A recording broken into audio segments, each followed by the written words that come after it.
Hello and welcome back to Live from Dice Jail presents Edge of Darkness. When we last left off, our investigators had discovered a host of oddities at the old farmhouse. A squatter named Red Jake, strange materials, an even stranger voice in the attic, and a body hidden in the woods. Also found at the house was a set of ruined papers that allegedly once detailed a way of dispelling the monster summoned by Merryweather. Running out of leads and time, the investigators begin their journey back to Arkham in search of answers. Welcome back, everybody, to Call of Cthulhu, Edge of Darkness. Now, rather than doing our usual intro sequence, explain what happened, we actually, I think, are going to begin already in the car, as you guys have just hit the road, because we have a very fun diegetic way of explaining what was in the house. Because last session, in case you don't remember, Ms. Deandra DeRose and Mr. Franklin Chang, who will not be speaking for the remainder of this episode, both got suddenly ill as soon as the house was reached. And so they stayed outside while Dr. Carlton Abode, Ms. Doris Delworthy, aka Dottie, and Professor Dakota Wilson all ventured inside to investigate. So, with you all in the car, Deandra, do you inquire at all as to what happened and what the plan currently is? So did I see them looking? Okay. I, as a player, know what happened. Does she see? Would I know that there was a dead body? I'm just gonna outright say it. Would I know there was a corpse? Would I have seen it from where I was yesterday? I would say from where you were, yeah, you probably, well, actually, I think it was a bit of a ways out there. You wouldn't know necessarily that it's a corpse, but you know that there was like some sort of commotion going on in the woods. Okay. And Carlton is definitely covered in blood. Yeah. Yeah. As is Dakota Wilson. You did get placed on the ground and there was blood. Did have Wilson hold open the woman's rib cage. That too. Okay, then yeah, Deandra sees you guys come back in blood and is like, oh goodness, okay. Yep. And just walked away towards the car. Dr. Wilson, I hope you have a change of clothes. I don't appear to have a change of clothes. Unless there's an inventory tab that I'm not seeing. Yeah, I don't have a change of clothes, no. Well, sucks to suck. You came all this way from Oregon without a change of clothes? Yeah, wait. I left my suitcase at the hospital. Why would you do that? I was in a rush.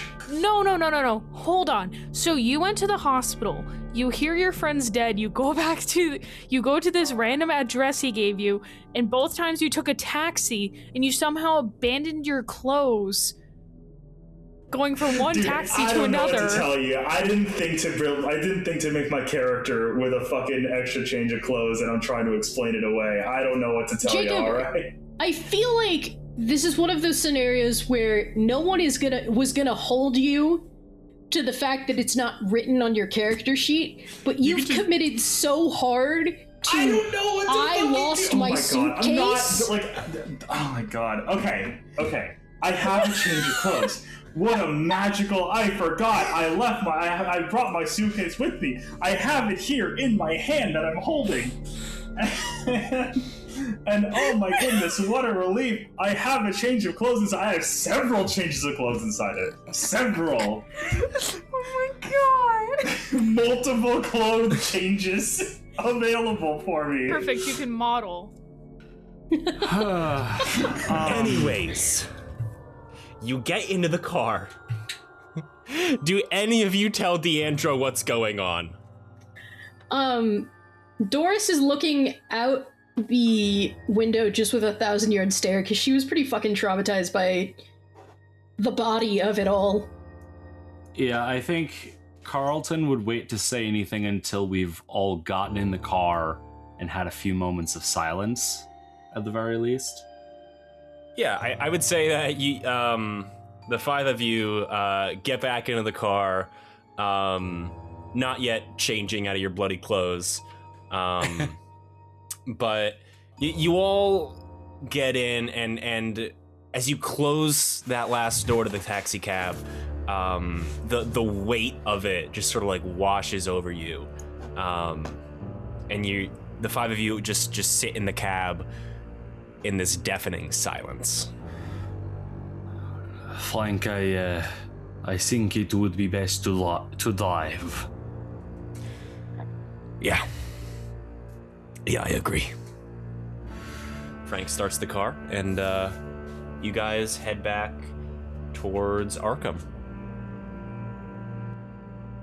So, I think a good first step would be to take a moment, get the blood off ourselves, and refresh, so we can get to work on figuring out whatever this is.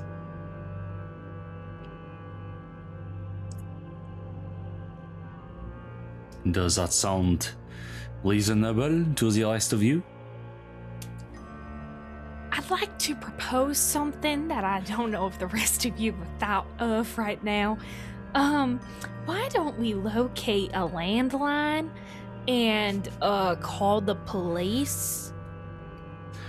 I was thinking that as well, but the one problem is if the police take over, then we get no answers. They take over the crime scene, they wreck everything for the sake of collecting evidence, and we never find out what this is. And I still believe there is a chance that there is some sort of illness involved here. Whoever that was in the attic, I believe they are quite sick. I do not know with what, but if there is even a chance that it is contagious or that it is something we can solve, then I feel as though it is best we find that before we turn this all into the police. Not that I disagree, but this is an awful change of tune from a man who said there was nothing to find. Oui, that was until more information came to light. This is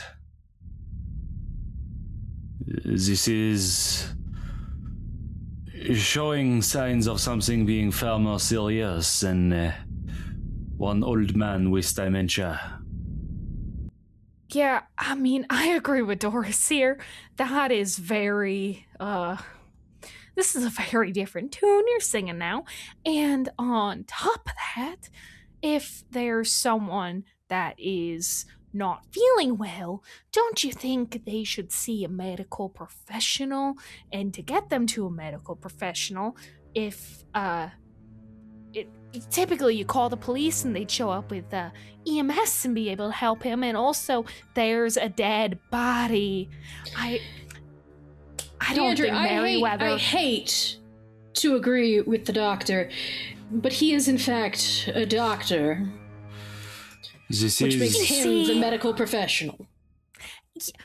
Here's the thing. His jurisdiction doesn't exist here. He has no medical license here. His medical license is for a whole other country. You can decide to do whatever it is you want, but if we want to find the answers, then we need to find them before the law gets involved.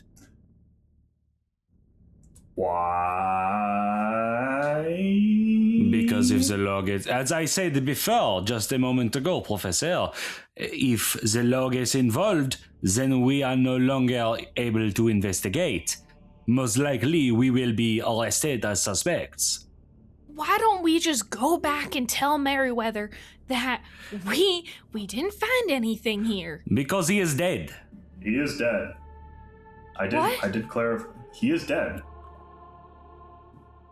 Oh yes, you were not in the room for that. Sorry. Oh, that's right. You weren't in the room for that. Yeah, he's dead. I got to the hospital. He was dead. I was like, "Can I see him?" They were like, "No." I said, "Why? He's dead." Oh. Okay. What's wrong with you? I'm an archaeologist. I see dead stuff all the time. He's a cowboy. This is just how they are, no? That too. I see dead stuff all the time too, but I at least have some fucking compassion when someone I know is dead. Am I the only person in this car who does not see dead people all the time? Probably. You're lucky. You're lucky you don't. I look at Frank. Hey, don't ask me about what happens in Brooklyn.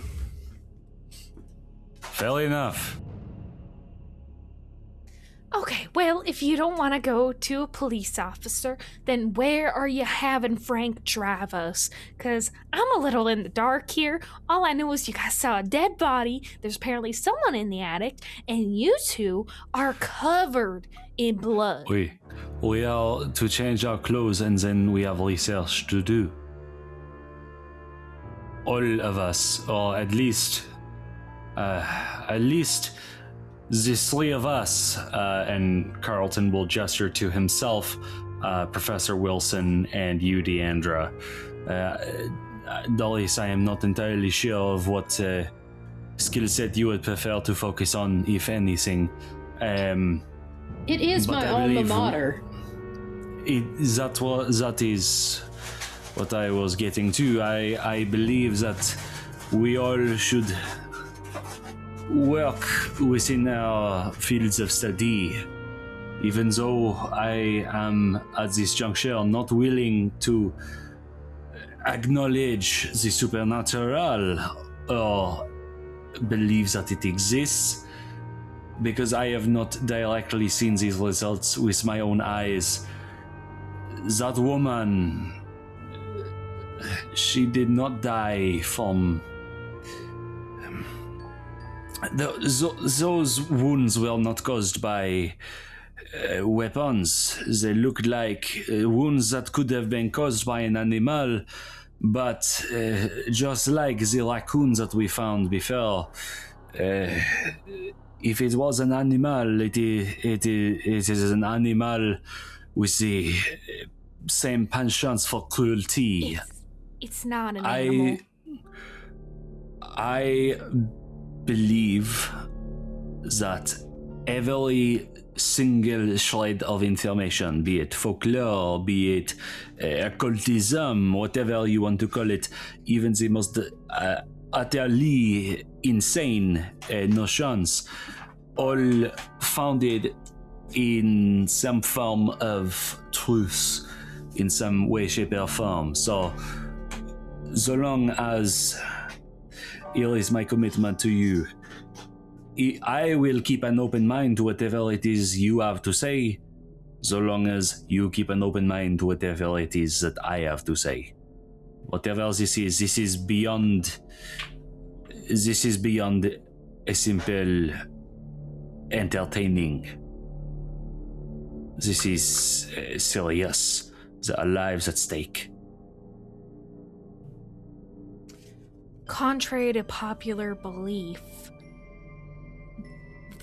what I do has always been serious, not just for fun or entertainment. I never said it was not. I am saying that about myself. This was for fun, for entertainment. The only reason I came all the way across the ocean was because I thought it might be interesting. This is now more than just interesting. This scares me.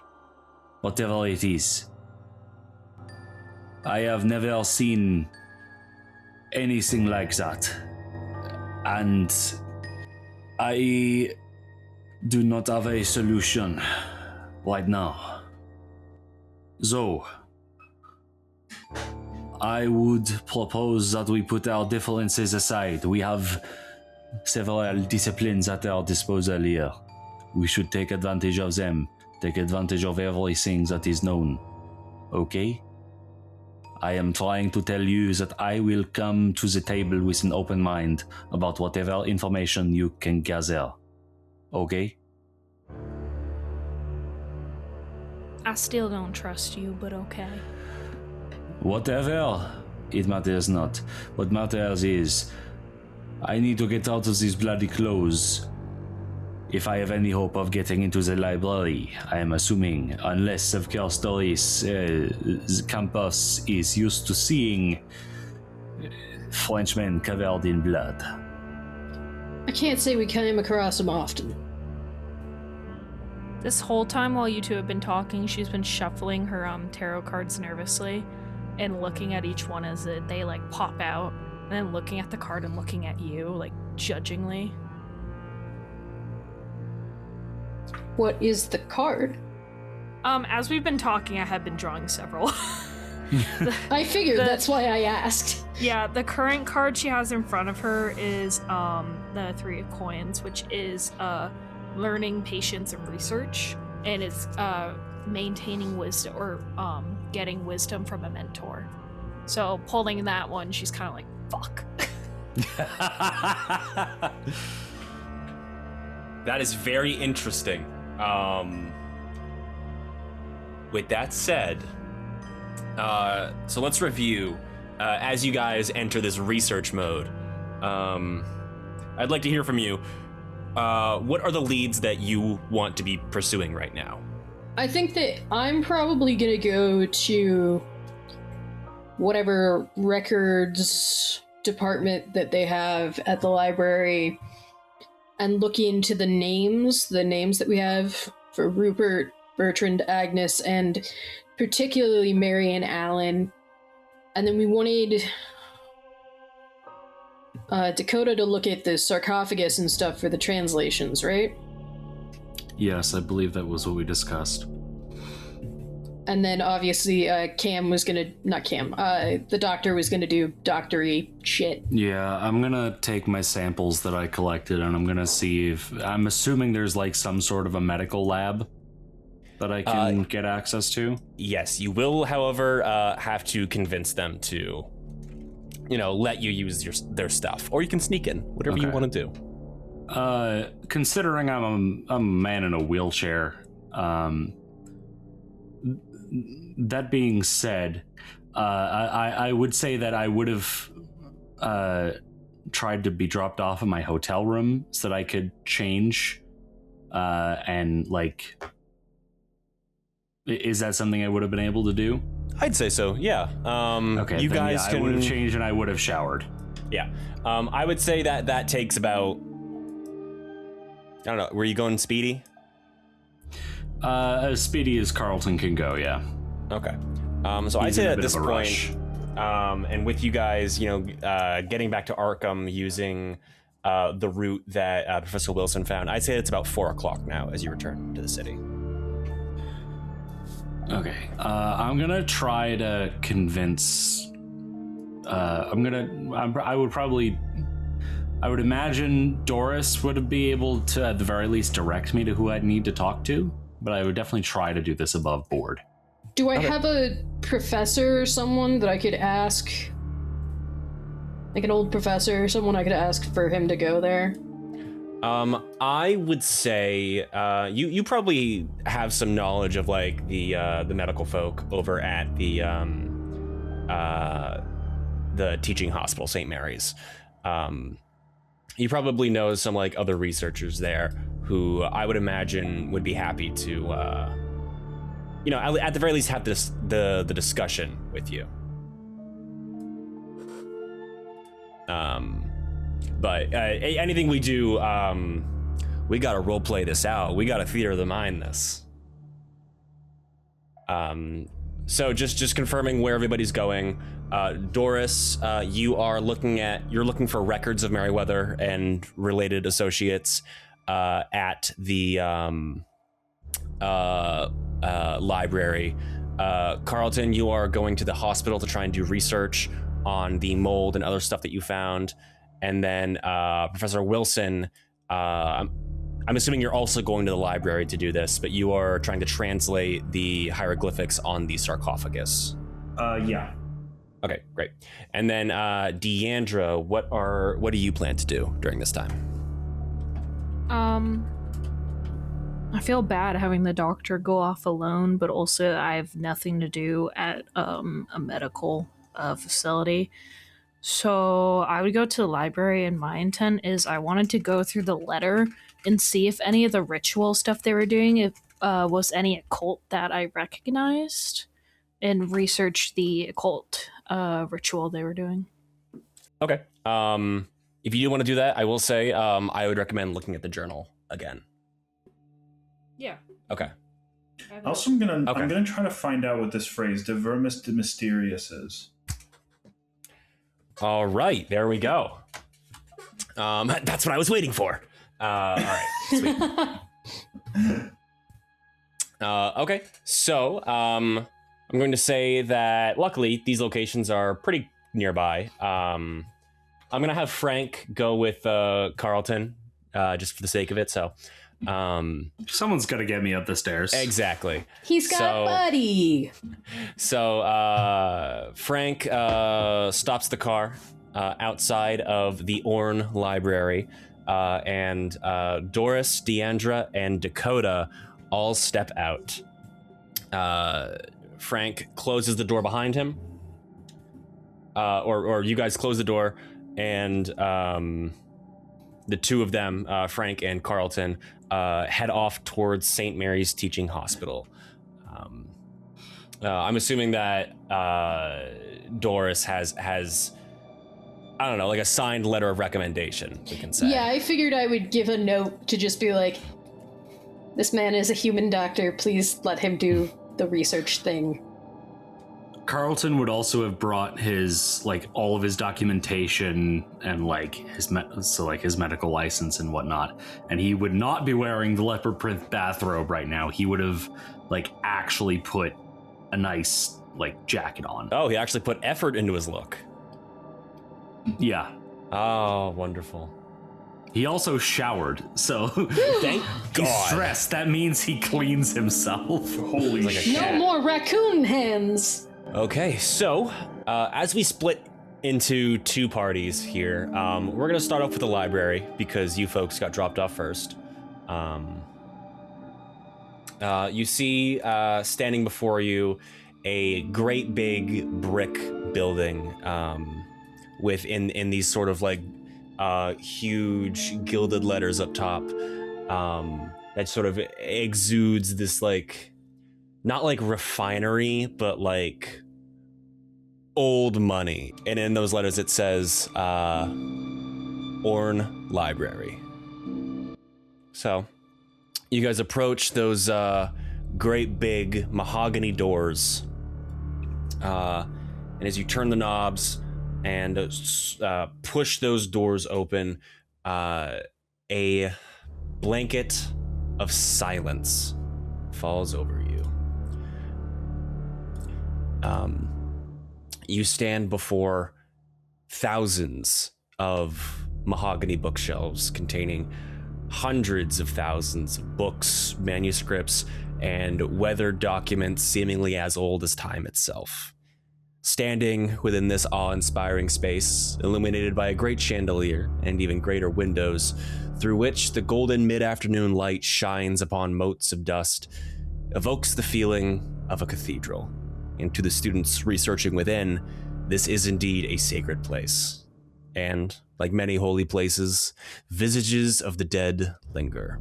The marble busts of past presidents and philosophers vigilantly guarding the tomes of their contemporaries. This building is akin to a mausoleum. these consecrated grounds containing the epitaphs of innumerable scholars writ upon the books which now educate the students who will one day join the names of their masters among these shelves. Welcome to the Orn Library of Miskatonic University. To your right, as you enter, at a large walnut desk is a very scrawny-looking young man. His hastily done pinstripe tie visibly clashing with the plaid patterning his vest. He greets you with a smile, though the bags under his eyes betray a sense of scholarly insomnia. He would much rather be asleep right now, or, much more productively, scouring these very halls for support for his thesis. And Doris, you recognize this man as Joseph Higsbury, a classmate of yours and a voracious reader. Joe, good to see you. Dory, how you doing? Been better, been worse. We're looking to get some research done. Oh, yeah. Take your pick, and if there's anything that I can help you with, he says, yawning. If there's anything I can help you with, let me know. Do you know a good Egyptologist? Ooh, Egyptologist. Well, there's Professor Rice. Oh gosh, he's a bit busy right now. I know Dr. Armitage is, he's in his office right now, but he really don't want to be disturbed. Is there, I could probably go find someone for you, or I could recommend some books on Egyptology. Is there anything you guys are researching? He's trying to do a translation. I'm trying to get through some old articles, records, things like that on a list of names.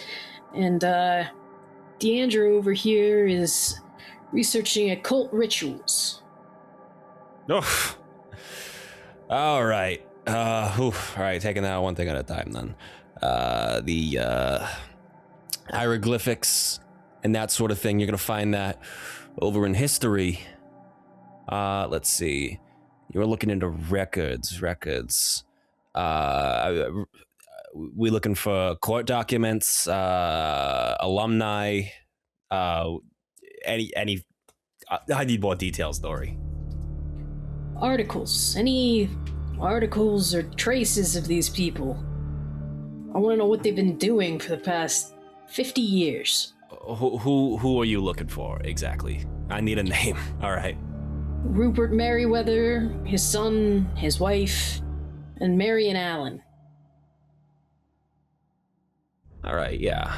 Those names just sound a bit familiar. Yeah, okay. Yeah, I can find a couple of records, see if we got anything, but to be honest, we don't really keep that much after after the alumni graduate, unless they do something really extraordinary. So if you're trying to find out old Merriweather's prison sentence, that's not something you're gonna find here. I'll take what I can get. Yeah. He shows the way to the records department, and then Deandra, he turns to you. And you said you were looking for the occult. Yeah. Is there a section for that, or? All right. Well, that's definitely Dr. Armitage's department, but like I said, he really don't want to be disturbed right now. He's doing some research himself. I guess the history might have something to do with that. Is there anything in particular you're looking for? We don't exactly have an occult section per se. We have fiction, but Could you please be a dear and go bother that man you mentioned? What was his name, Dr. Dr. Armitage, the head of the library. Armitage? Yes, and I absolutely will not do that because I value my scholarship. I actually value my job here at the library and my degree that I hope to get one day. So no, I will not be bothering Dr. Armitage. If you feel the need to bother him, you better have a damn good reason. I think I have a very good reason, so if you don't mind showing me where he is, then. Yeah, sure. Your funeral. Office is up on the 3rd floor of the library. It's got his name on it. It's hard to miss. Thank you. Okay, so you guys go off in your separate sections, and as you do so,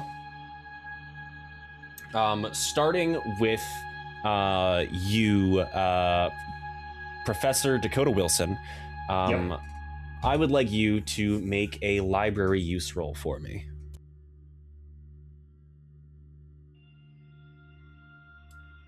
All right, that is an 86. So you don't find anything that can like really help you translate. You find a couple of books that use hieroglyphics as examples, but I'm afraid, my friend, you are going to have to use your own archaeological deduction skills to figure out what those mean.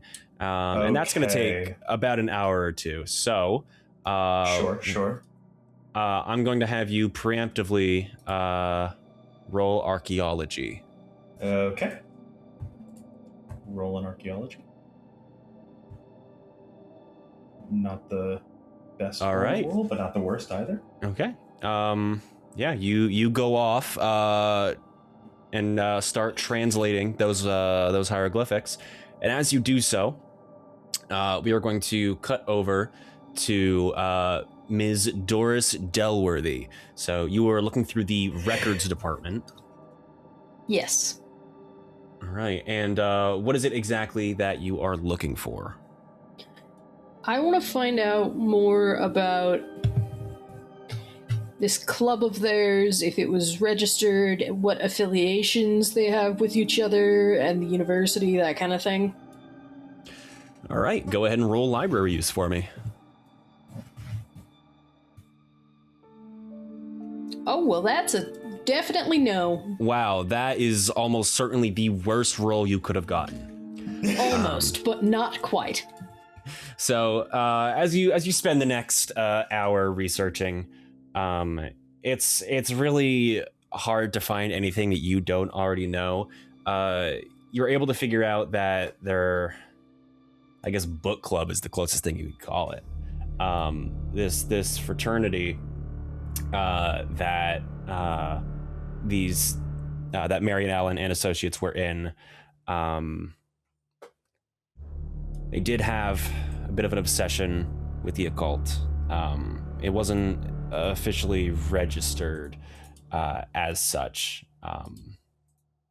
but you do note that repeatedly this group had been kicked out of the library more than once for attempting to access the building's restricted section. We have a restricted section? Oh, yes. And you would know that does fall under the jurisdiction of Dr. Armitage. Can I try and get into the restricted section? You can, but you would have to talk to him.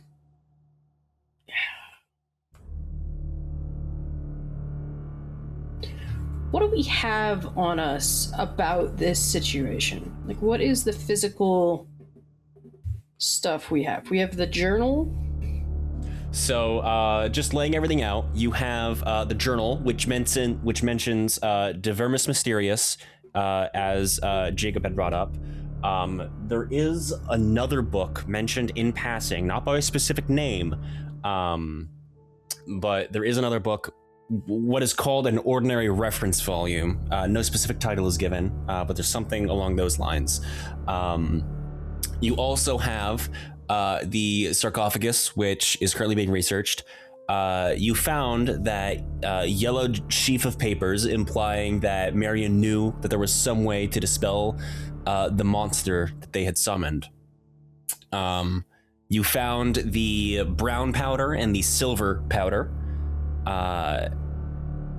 And the last thing you're aware of is that the writing on the inside of the sarcophagus, Deandra was able to identify as relating to the fabled civilization of Mew.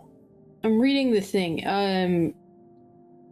Powder is called the dust of Ibn Gaji.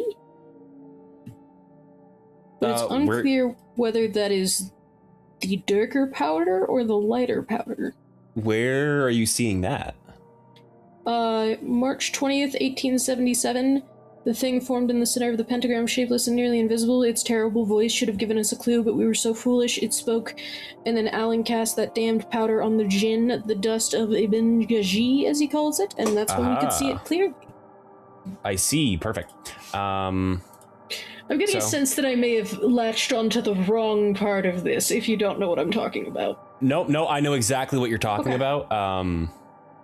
I just wanted to make sure. I just wanted to be on the same page because I forgot that was referenced there.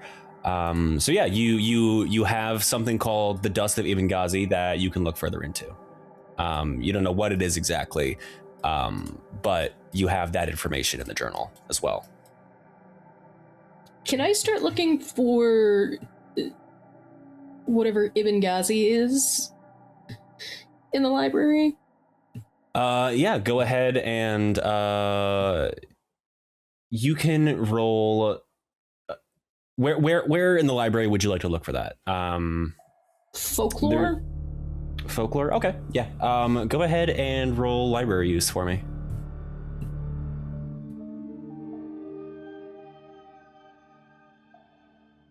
Alas, no. You're not able to find anything on the powder of Ibn Ghazi,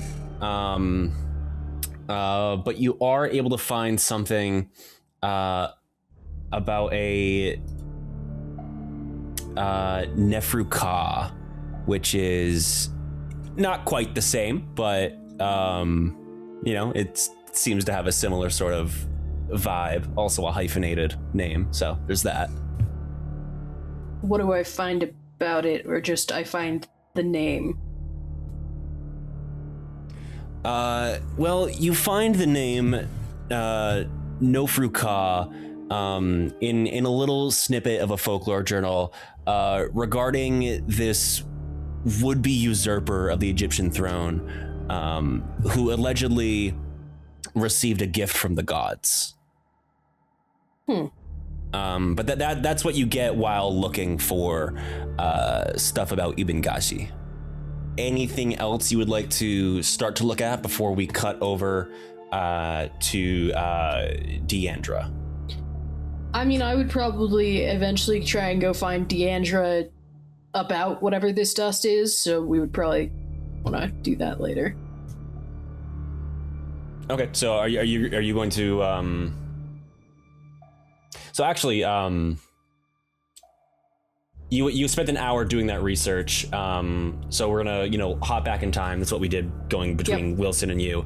So we are going to cut back to Deandra, who is presumably storming up the stairs to try and find Dr. Armitage. Oh, fuck yeah. All right. Well, you follow Higsbury's instructions. You march up the stairs to the third floor. You find the office labeled Armitage. It's got this like frosted glass window. What do you say? She bangs on the fucking door. You hear in a muffled voice from inside. Yes, what is it? Are you an occult scholar or know any? You get nothing at first, but then the door suddenly swings open and you see before you is a very, very tall man. He is this elderly gentleman with a head of white hair that extends into a full bushy beard. And this image of a wizened sage is topped off with large bushy eyebrows above a pair of very tired eyes, upon one of which sits a silver monocle. He wears a brown tweed suit complete with a solid red vest and blue tie, befitting a prestigious librarian. Looking at this man, you see the spitting image of a scholar who spends more time reading than he does sleeping. And he looks you down, and he says, "If you want to speak with me, I'll require an appointment." Then he closes the door. Is the door locked? No, not yet. Okay, she opens the door. Excuse me, madam. Get out right now. Sir, the reason I need to talk to you is very pressing, and I don't have time for games. I'm sure it is, and neither do I. You've stormed into my office. Are you an occult scholar, or do you know where I can find one? I know more than my fair share of the occult, and I know well enough to know that you do not trifle with such things. Now go. She walks into the office and takes a seat. He's going to body block you as you attempt to do that. Deandra, as you attempt to stop him, go ahead and roll. For the sake of this, I'm going to say brawl. All right, with a 32, a failure, he grabs you by the shoulders and physically pushes you away. And as he pushes you to the other side of the door, he says, "Be very, very glad I'm not calling the police on you right now." And then he slams the door shut, and you hear the lock click. Can I try to put my foot in the way before he slams the door? Absolutely not. Fuck. She bangs on the fucking door again. He's not responding. She keeps banging. If you keep doing this, he's going to call the police. I don't care.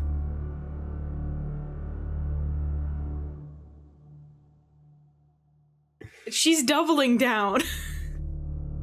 She's banging on the door, and how about this? Mm-hmm. She's banging on the door, and as she's doing it, she's shouting, "Seriously, I need your help. Do you know anything about a fire being set in a pentagram that is chalked on the floor? Any of that sound familiar?"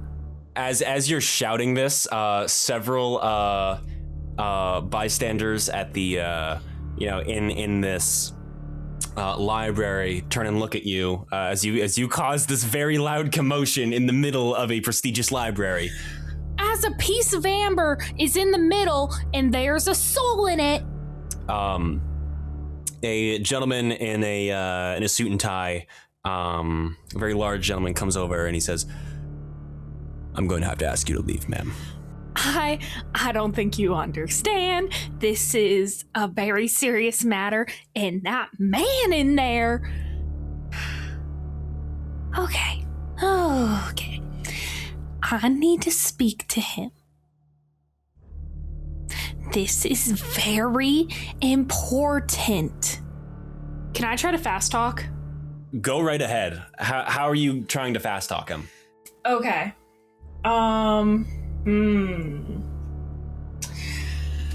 You have 20 seconds to explain yourself before I forcibly drag you off of the premises. Look, I have this dear friend of mine who is just suffering, and he's nearly dead. And I'm trying to find some answers. He left this freaky shit in my home, and I just need to know how to get these spirits out. And I heard that this man in here could help me. All right, yeah, go ahead. Roll fast talk. Shit. Oh. All right, I'm getting kicked out. Bye, guys. You're coming with me, ma'am. All right, and you are dragged. What the fuck was your plan? smooth talk them and have the guy let me in so we can bond over a cult and be like, hey, this is the situation. Please help me identify this cult. That'd be so cool. You are dragged, presumably kicking and screaming, off of the premises. Is that right? Yeah, she's fucking tweaking. She's pissed. She's also yelling at the guy, curses. She's like, I curse you. I curse your children. She's just trying anything to get this guy's attention if he believes in the cult at all. So that's why things are the way they are now. Deandra cursed everyone. Of course. Yeah, she's literally just, she's trying to play a little bit into the satanic panic and see if like this guy will come out or. This is 50 years before the satanic panic. No, Yeah, I know, that's but the people 80s. are always freaking out over Satan. That's true. I was That's like, fair. let's be honest, they're always having a Satan panic at has some been point. an enemy for a long time. Cutting now to the hospital. Back in time once more. Dr. Abode.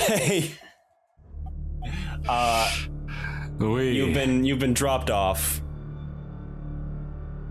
At the hospital.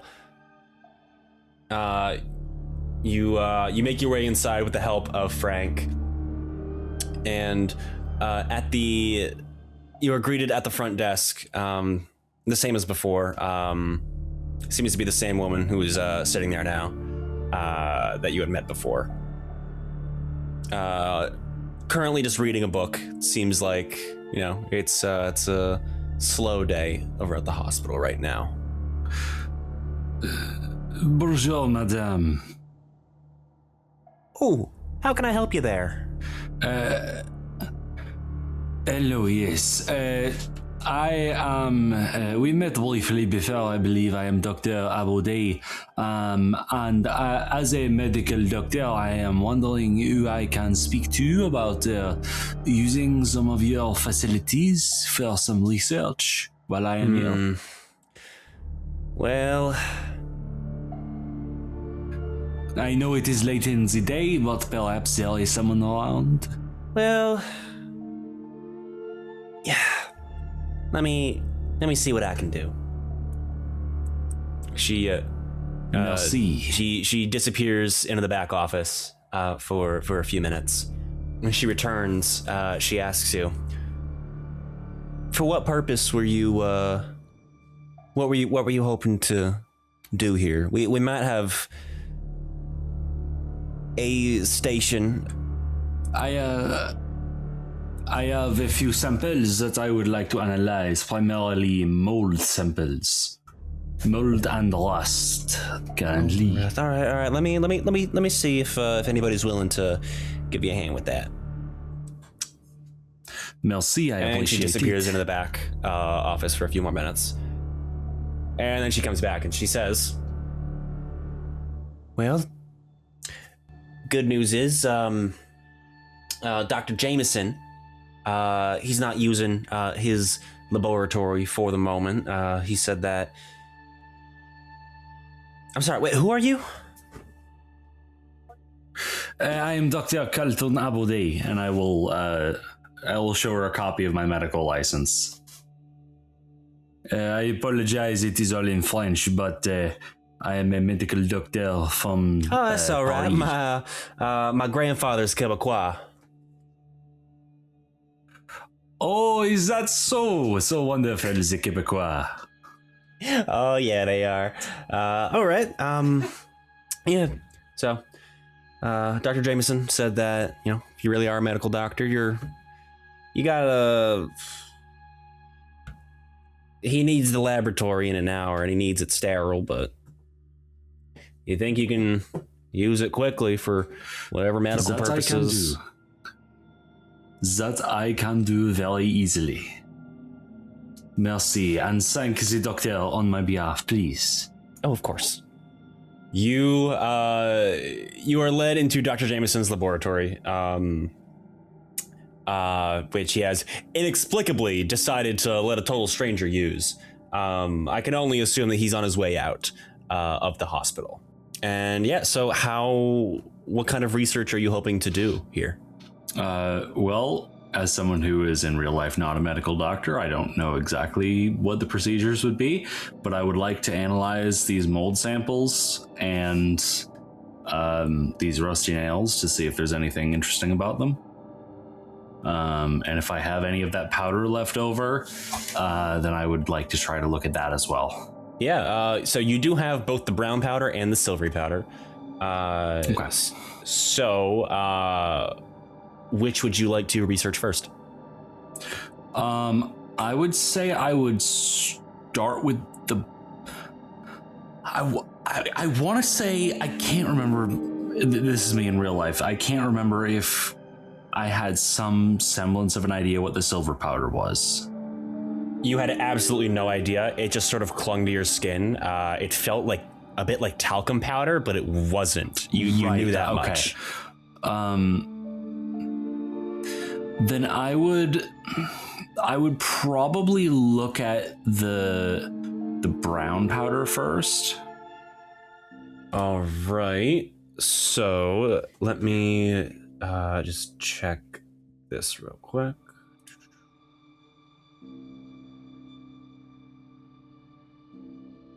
Here we go. You can make either a chemistry or pharmacy roll to try and identify it. And because you're using an actual laboratory, I'm going to say you get +1 to that roll. Cool. So when you make the roll, just click on the green plus, or like drag the slider over to the +1 there. Okay. Yeah, and this will be pharmacy. 36, success. All right, with a regular success, you are able to successfully identify the contents of the powder. You give it another sniff, and you're able to hold your nose this time. You do the whatever chemistry is available in the 1920s. I don't know. I'm not that well versed. I'm probably just looking under a microscope We're not or something. scientific people, folks. Oh, no, we are not. We're playing Dungeons. Well, actually, scientific playing Call people. of Cthulhu. Yeah. But anyways, you're able to successfully identify the powder as a mixture of sulfur and copper oxide. Interesting. Sulfur and copper oxide. Okay. Is there anything I can think of that... Well, I guess I should look at the silvery powder as well before I try to jump to any conclusions. Yep. So would this be another pharmacy roll? Yes, it would. All right. Still with +1? Yep.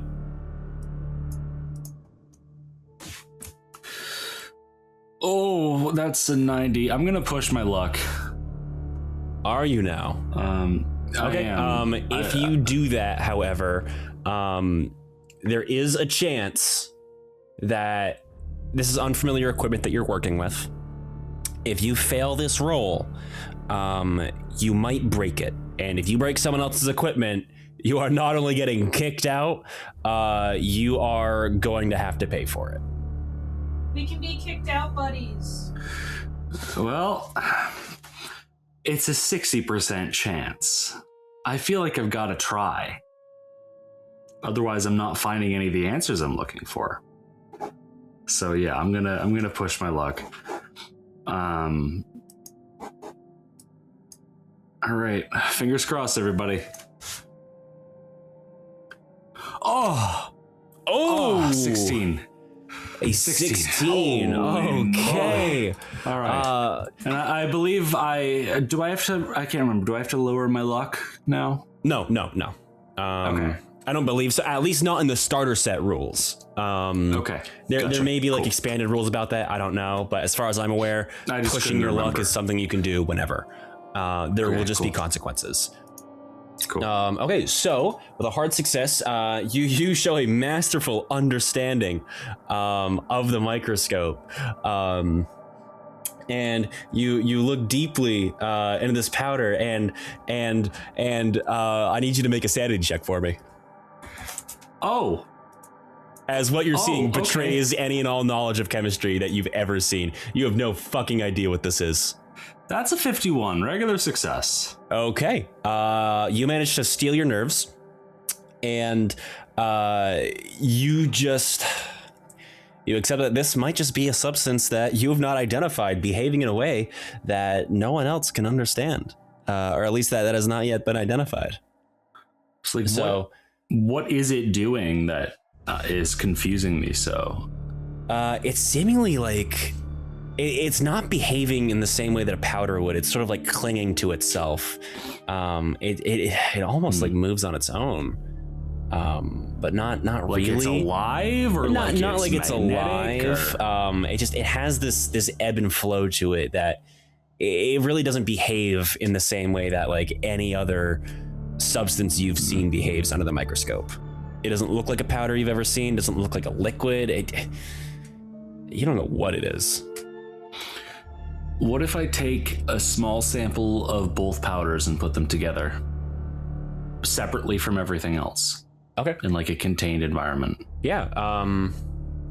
Do you set up like a little petri dish? Yeah, I'd set up like as contained of an environment as I can. I'm being very careful. Okay, yeah. So you do that. You sort of sprinkle like a pinch of each into the petri dish, and what you notice is that the two substances they sort of like separate from each other. It's like the silvery powder pushes away the brown powder. So it's like an anti-magnetism.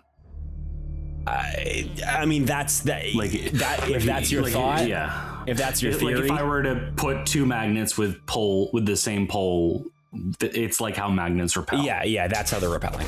Okay. And remind me, what did you say this brown powder was again? It was copper. The brown powder is sulfur. Yes, sulfur and copper oxide. Okay. So. Interesting. And so they're like utterly refusing to react to each other other than repelling from one another. Correct. And yes. They're both repelling. It's not just the silver powder that's moving away. Just the silver powder is moving away. It's like okay. Yeah. It's like if you sprinkled the brown powder on it, it's sort of just like it separates itself. What if I take a little bit more of the silver powder and I put what other substances would I have access to? I guess this is a medical lab, so I'd probably have access to like rubbing alcohol. Yeah, absolutely. All right, I want to try to put some rubbing alcohol in it and see what happens. Okay. It is the same thing. This powder separates itself. So it is repelled from other substances, but not from human skin.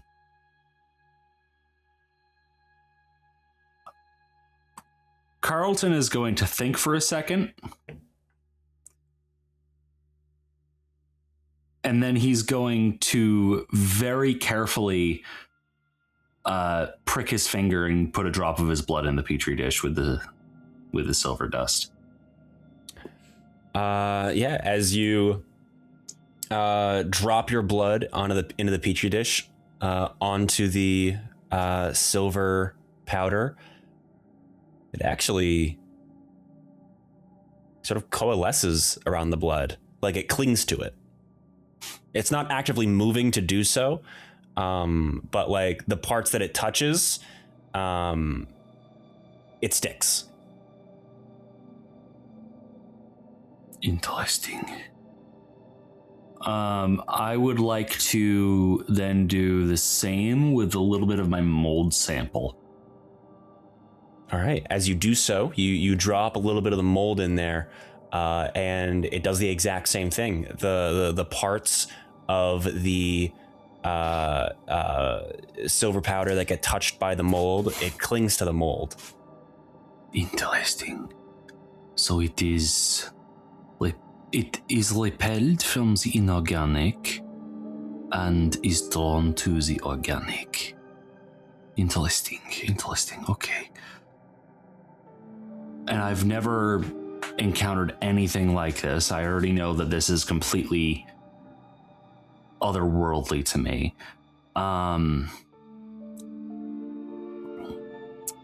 Correct. Okay. I would say at this point, Carlton is going to... He's going to try to take a look at the mold specifically, another one of his mold samples. He wants to just look at the mold. Okay. You pull out the mold sample and go ahead and roll. Well, how are you looking at it exactly? Just also under the microscope? Yeah, under a microscope. I would guess probably biology. Okay. Yeah, go ahead and roll biology. Okay. Do I get the +1 from a lab? Yes. Cool. Oh, that's a 60. Okay. You examine the mold under the microscope. The odd behavior of this silvery powder is still reeling in your mind, and you search the mold for something, anything that can, make sense of what's going on, and all you find is just regular green mold. I need you to roll a sanity check for me.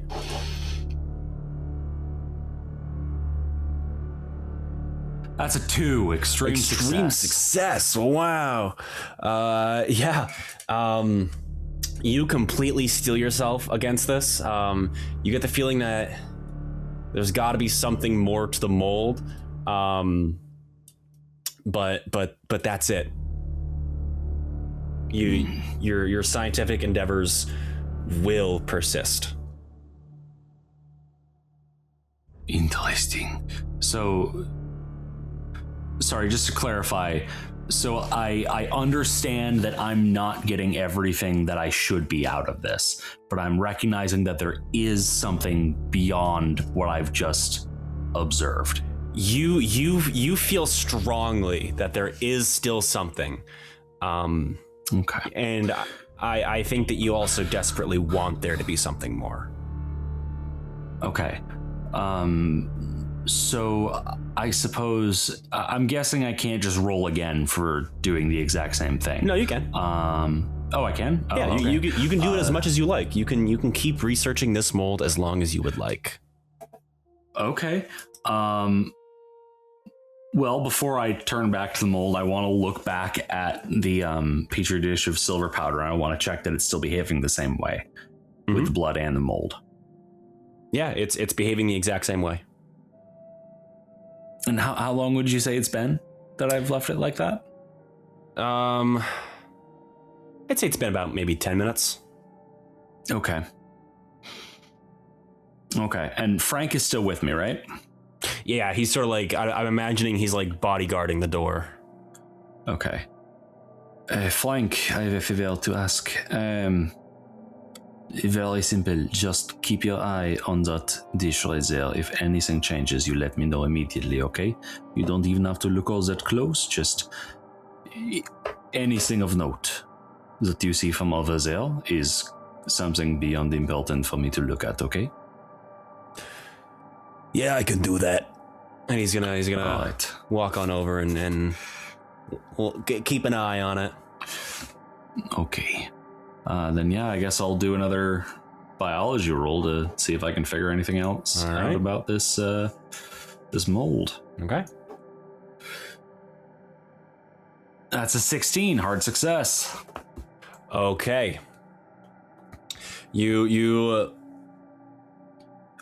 look deeper into the mold, still looking for something, anything, and it confirms that there is absolutely nothing wrong with this mold whatsoever. It is the exact same sort of common green mold that you have seen everywhere else. You probably have a photo of it in your textbook. You can continue to research the mold, but it will cost sanity for you to do so. Oh. And I'm just letting you know that with the hard success. So I'm trying to understand here. So I At this point, I'm not seeing anything. No, you see absolutely nothing out of the ordinary with the mold. But And it's not that I'm convinced there is something, it's that or that there should be something. It's that I'm convinced that I'm missing. I'm a little confused why I would even keep researching at this point. it's up to you. My understanding of where you were taking Carlton is that you sort of desperately want there to be some sort of scientific explanation, and so researching the mold. My understanding with that is that you were hoping it would be like the cause of some disease. So yeah, if Carlton I did, but if Carlton would, I feel like if go ahead. If Carlton would like to continue down that path, absolutely. But he's just going to keep being proven wrong that this mold really isn't anything special, okay. And that I think will break him. Okay, I think because he knows he's on a time limit here, then he would decide that that's not the path he wants to go down, and he's gonna turn back to he's gonna take a look at the rusty nail real quick and just make sure that the rust is actually like regular old rust. He's pretty sure that it will be, since the mold was normal, but yeah, it is check. It is good old iron oxide. Okay, so it seems the only thing of interest is this powder, and not the brown powder, just the silver stuff. I don't know what this is. Okay. Well, if we are lucky, then hopefully Deandra will have found something. I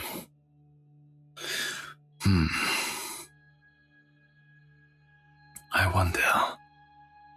There has to be something more I can do with this. Something I am missing to find some sort of tell about what the purpose of this is. Why would they have had it?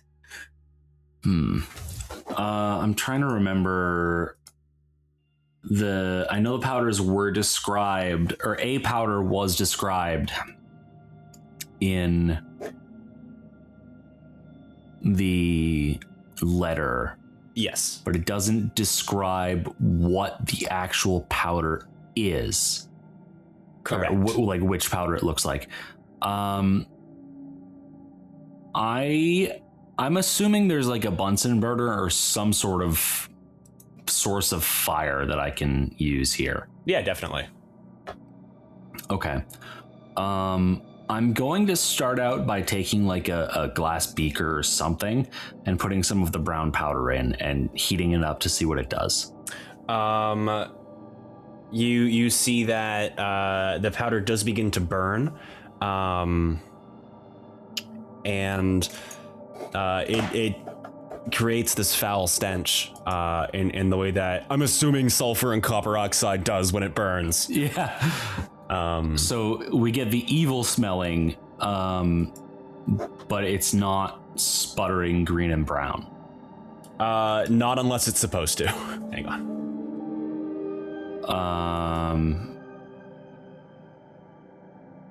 I'm just looking at the description in the thing.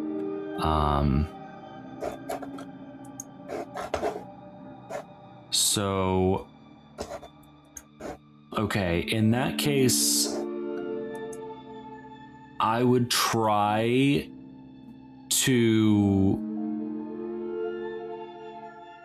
the same thing with a little bit of the silver powder and see what happens when I heat that up. With a little bit of the silver powder, it does not react to the heat whatsoever. Okay. It just sits there in the bottom of the beaker. And what if I put some of the brown powder directly into the flame? Like directly into the open flame? Yeah. It burns the same way that it did in the beaker. The flames do sputter, and the fire does actually go green for a second. Okay. Okay, so this was what they used on the file there. Okay. So, what is this? What is this?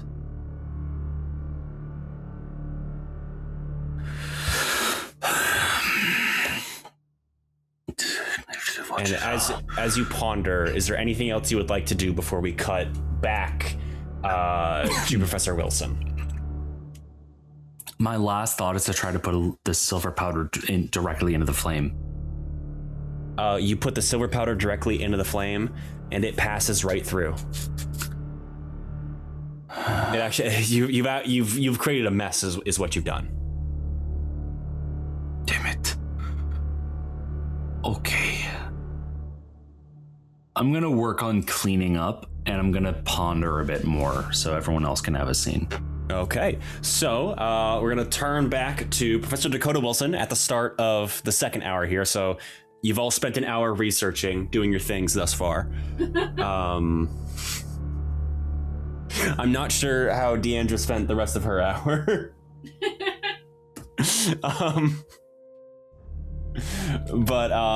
Yeah, so Professor Wilson, right before we cut away from you, you succeeded in your archaeology check.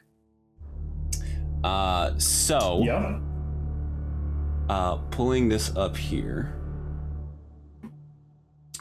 you are able to successfully finish translating the hieroglyphics. Fantastic. And you transcribe those hieroglyphics down.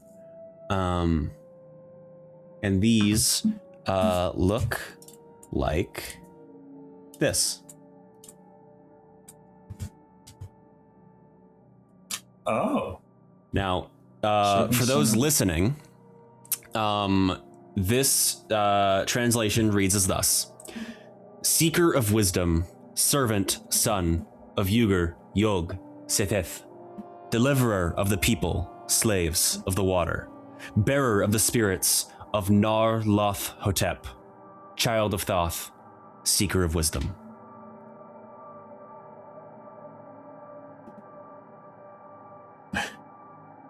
Cool. Okay.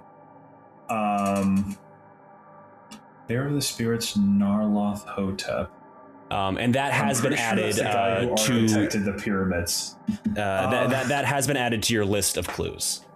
So if you want to look back at that. Excellent. So, with this new knowledge, is there anything else you would like to look into? Would you like to scour the library for any other historical texts that might lend more credence into this? Would you like to reconvene with the others? Yes. Where would you like to go from here? So I want to know about this Uarg Setheth and Narloth Hotep. Okay. Thoth I've got. I know who Thoth is, but I don't know who the other two are. All right. So here, you can go ahead and check either archaeology, history, or library use.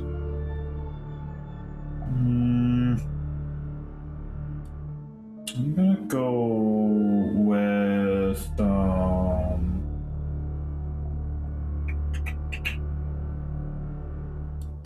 I'm gonna go with history on this one.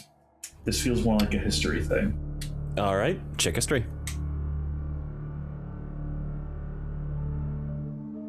28, and that is Let's a 28 go! For a hard success. Yeah, 2 levels of success. So you do your research, cross-referencing those names, Yog Setheth and Narloth Hotep, and what you find in a large sort of compendium in the library, a reference volume, if you will. You find a large book bound in black leather embellished with gold filigree. You crack open this hefty tome, and as you do, the smell of old paper and dust fills your nostrils. You sift through the pages until you finally see an image you recognize. That of the sarcophagus now in your possession. It notes that little is known about it, but scholars believe it to have once been in possession of the little-known Nofru Ka, a would-be usurper of the Egyptian throne, who lived during the 3rd dynasty of ancient Egypt. The sarcophagus was believed to have been given to Nofru Ka by the gods, and was said to contain jinn that could be called upon to enact some sort of service. The book states that the sarcophagus was owned by the Parkenby Andersons, a British noble family, but it was stolen in 1871 and has not been seen since. So, we're now going to cut to Ms. Doris Delworthy. At this point, you said that you were trying to... Well, I guess, remind me, what are you trying to do now? Me? Well, Doris Delworthy. Oh, sorry, yeah. I was looking into the dust of, what's this bucket, and then I stumbled on the name Nofru Ka. So, what is it you would like to do now, then, with that information? Actually, I want to see if they have a copy of this De Vermis Mysterious thing. Yeah, absolutely. So, you head on over back to the front desk, I presume, to ask about it? Yep. All right.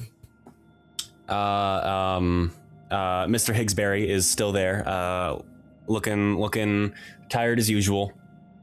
And in fact, his eyes are like a little glazed over as you approach. But when he sees you, he sort of perks back up. Oh, Dory, what can I help you with? I'm looking for a specific book. Yeah.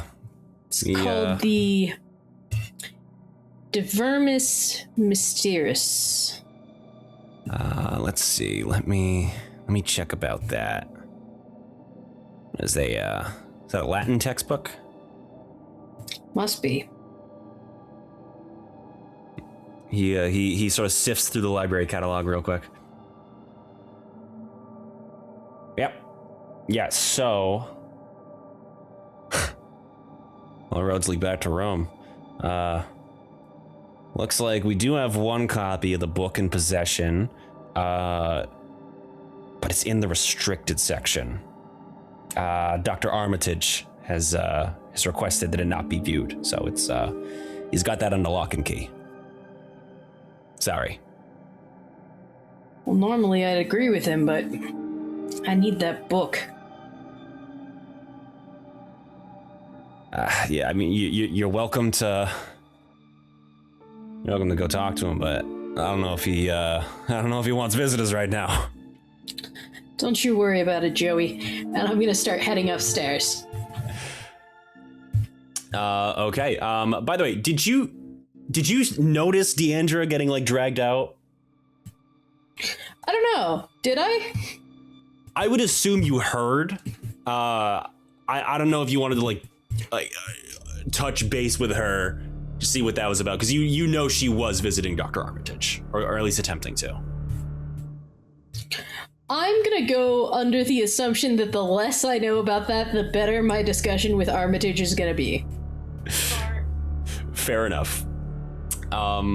So you walk up the stairs, and you actually, before you do that, do you gather Wilson, or do you just go straight to Armitage?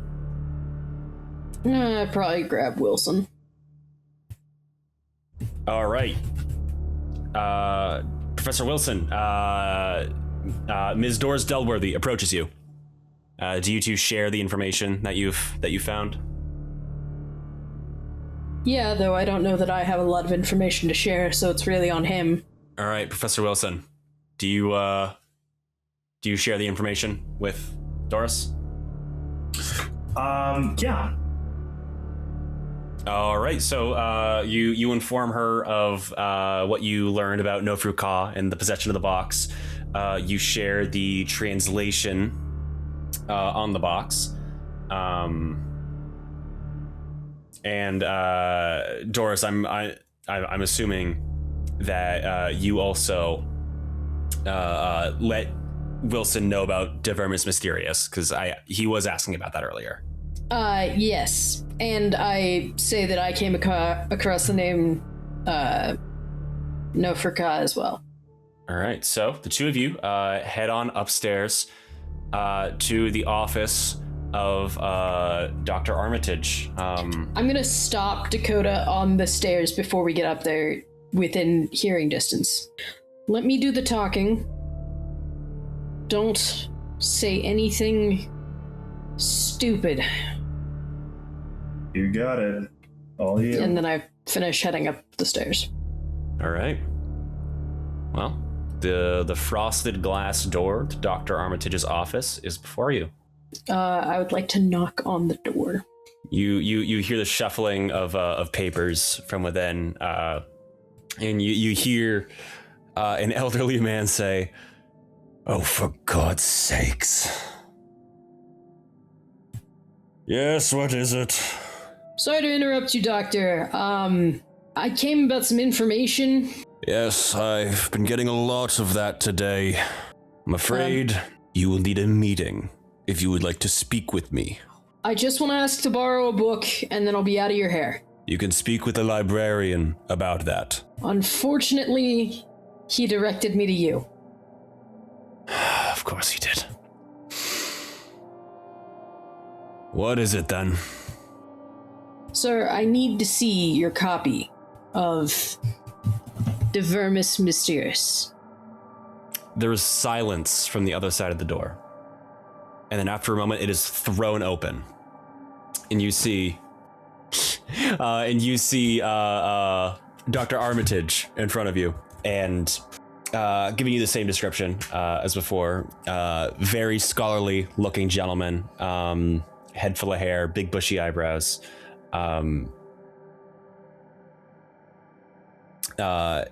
He throws the door open and he says, What do you know of Divermus Mysterious? Why? Why do you come asking for that book? Because Rupert Merriweather called us to his bedside today and asked us to investigate something. Something involving Divermus Mysterious. That book is something that should never be read by normal people, by anything. What makes you think I would let you peek at it? Because if I'm right, then that book is the only way to stop what they started with it. And you said Merriweather told you about this? Yes. I don't suppose the young woman who assaulted me earlier was also looking for that book. Deandra, she's zealous. Oh yes, I've learned. She fears what this thing will do if we're not able to banish it. I would love to help you, but I need you to prove to me in some way you know what you're doing with this. That you know what to look for within this book, because I can assure you, the things you will read in Divermus Mysterious are maddening. We have the journal, right? We have it. yes, you have the journal. You also have anything else that you can present to him that might help convince him. Or that you think might help convince him. I'm gonna give him I'd like to show him the sarcophagus, its translation, and then the journal, and specifically the passage about the ritual they did, to show him that what I want is the ritual to undo what they did. Does that make sense? Yep. So he sees those. You hand those off to him, and he says, "Oh, for God's sakes, Merriweather."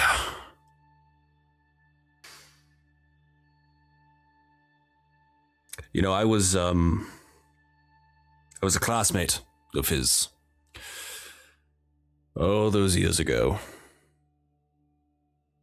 Him and his dark brotherhood.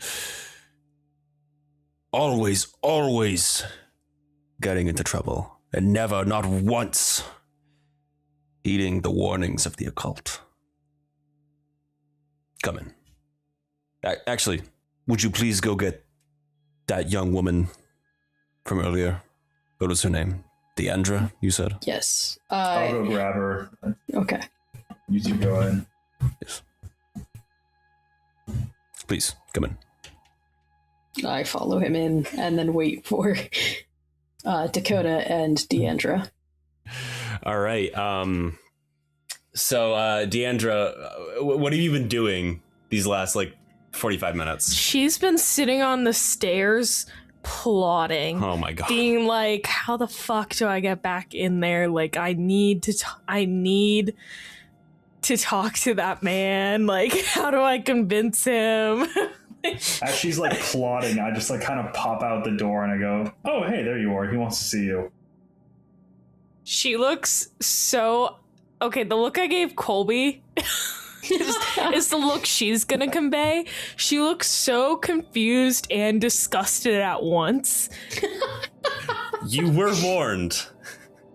But yeah, you are brought up back into Dr. Armitage's office, and you see him there with a cup of tea in his hand. He's actually pouring a cup. He's already set one in front of Doris. He has another two set to the side, and as you enter, he offers you the cup of tea. She's rigid as fuck and does not take it. She just keeps her hands firmly at her side. She is silent. Please. I want to apologize for my demeanor towards you earlier. Okay, to be fair, I did yell at you. You did barge into my office and yell at me. Yes, that is correct. Yeah, but we're in a really dire situation, so I'm not the most calm right now, considering someone decided to summon things that they shouldn't have summoned, and now we have to deal with it. And she sits down. So I've heard. Well,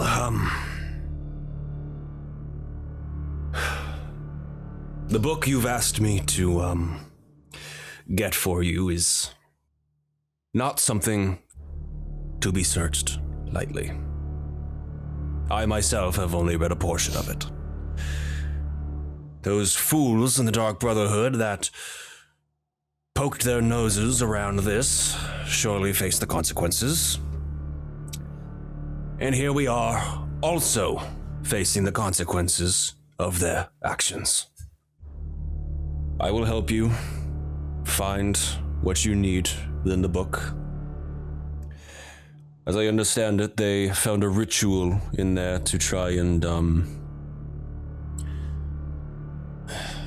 summon something.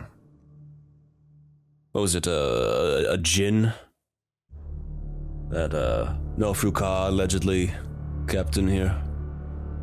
I can try to find the ritual. I can't guarantee that there's any way of truly unsummoning it, but if Mary and Alan believe there to be a way, then, well, the damn fool summoned the thing in the first place.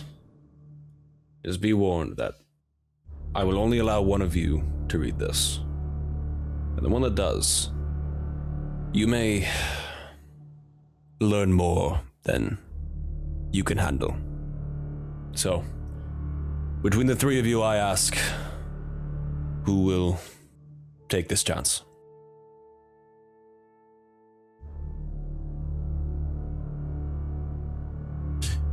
Well, why not? I'll give it a shot. Deandra looks a little concerned. Very ready for that. Damn. And is like, are you sure? I'm very familiar with the occult. Professor Wilson, I must ask, what do you know of the occult that may help you find what you're looking for within here. Well, if anyone else here thinks that they can handle it better than I probably can, then by all means. I'm a psychic medium. I think I can handle this pretty well. Deandra goes, this is literally my department. I don't even know why you volunteered here. To be fair, I don't think anyone told him what she does, so... That's true. He has no idea. Did. They've spoken like once. That's fair. Okay, so are you ready for this undertaking? Yeah. Okay. So I'm assuming that by this point, Wilson and Delworthy have relayed the clues that they have found to lead you in the right direction within the book. Yes, we do want her to succeed. Yes. So. I will note this book is in Latin. However, Dr. Armitage will help along the way. But as you attempt to, well, do you steel yourself at all before doing this? What do you mean? Like, do you like mentally prepare at all? Oh, yeah. Whenever she does this shit, she always does. She pulls out some sage and then looks at the others and goes, "Oh, Frank isn't here. Do either of you have a light?" I dig in my bag and find a lighter somewhere. She takes it and she lights her sage. She cleanses the room. She doesn't even ask the doctor if she can. She just fucking does it. Cleanses the room, sits down, removes her scarf that she has over the top of her dress, and it exposes the necklace that she's wearing underneath, and holds it and sits down and is like, "Okay, I think we cleared out any additional energies." Okay. So, Dr. Armitage briefly leaves the room, and he returns with not a book, but what would better be described as a grimoire. The thick tome easily contains almost 1,000 pages, held tightly between two rough leather bindings, visibly worn, cracked and peeling. The cover of the grimoire features, in raised letters, the words De Vermis Mysterious. And below that, a strange shape, a mass of appendages that your mind wants to call an animal, but its composition is an affront to any creature you know to roam, swim, or fly across this planet.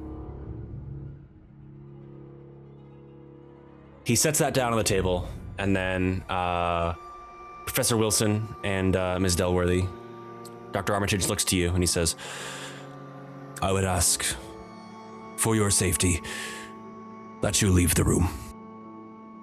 I guess we'll leave the room.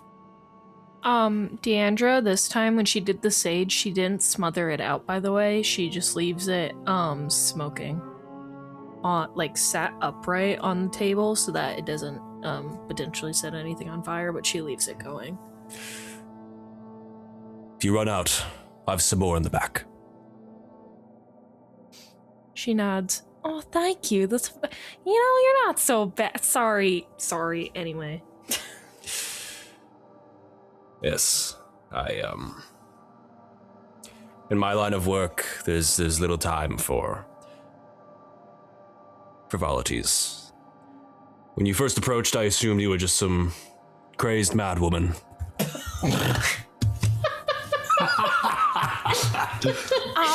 To be fair, I was a mad woman, but not for the reasons you're assuming. But yeah, no, I get it. I came on strong. That's fine. You're speaking with a crazed madman. Now then, do you have an idea of where to begin within the book? I believe the Narloth... I don't speak Latin. Narloth-hotep, or that section. Narloth-hotep. The Yes, the Egyptian god mentioned on the sarcophagus relating to Nefruka. Let's see. He cracks the tome open carefully, and you get this overwhelming sense of dread as he does so. I need you to roll sanity for me.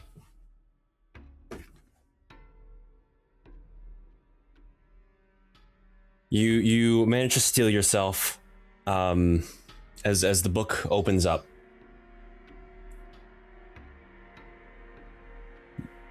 You lose 2 sanity. Oh, shit. So, you turn the pages, looking over at some reference to Narloth Hotep. And as you do so, you see strange drawings and figures upon the pages. These pages which seem to be not written on paper, but some other material entirely. You observe these drawings of creatures that you've never seen before, strange plants and organisms of an otherworldly nature, with eyes that seem to follow you as you turn the page, with teeth that appear as though they could lash out at any time. And eventually, you do find your way to a page that says Narloth Hotep. And do you point this out to Dr. Armitage? Yes. All right. You note this, and he begins to transcribe parts of the Latin. His hand shakes as he does so. Drops of sweat fall off of his brow. And he says to you, "All right. I believe this may be something." Roll a cult for me. Okay, great. You did manage to find what seems like it should be something along the right path. The little Latin that you do know mostly pertains to the rituals and such that you've become accustomed to, and you recognize a couple of words. And so, Dr. Armitage says, "Okay, I believe this carries over to the next page now, if you will." I need you to turn the page and roll sanity again for me. Okay. You lose 2 sanity with a success. On the second page, you see more of those repeated phrases, but less Narloth Hotep, and instead you see written Nyarlath Hotep. All one word, not hyphenated. And you also see drawn onto this page what appears to be a large circle with varying degrees of occult symbols and such within. Some that you would recognize, some that you would absolutely not recognize. Make another occult roll for me.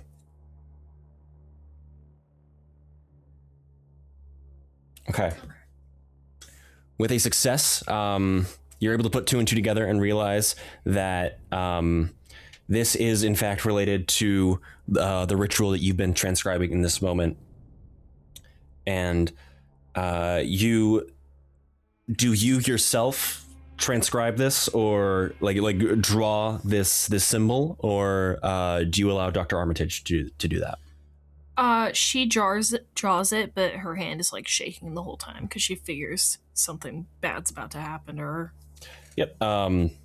Your hand draws this very shaky circle on the paper, a very, very hasty scribbling of what you see as your mind, it just fills with dread. And you get this overwhelming sense that something bad is, in fact, going to happen to you. So you go to the next page. I need you to make another sanity check for me.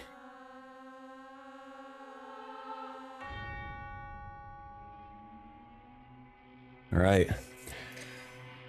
We're cutting it close. You breathe in deeply, and the sage fills your lungs. You succeeded that roll. Lose 2 sanity. Now make one last occult roll to see if you're able to successfully transcribe and recite what is on this page to Dr. Armitage.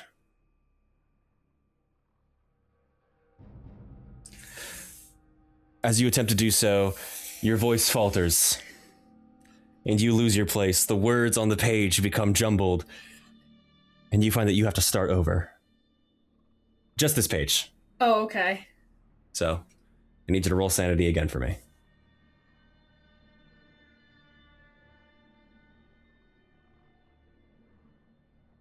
And that is a 17 for a hard success. You breathe in deeply, smelling the sage. You taste the tea, and you're okay. Nothing bad happens to you. You calm yourself. You lose 0 sanity. Now make another occult roll to see if you are able to successfully translate this time. Or not translate, but transcribe. Okay. You recite the passages to Dr. Armitage, who is now red in the face. He's not looking so hot as he's transcribing the passages from this text. And then as he lifts his pen from the page, with his other hand, he slams the book shut. There.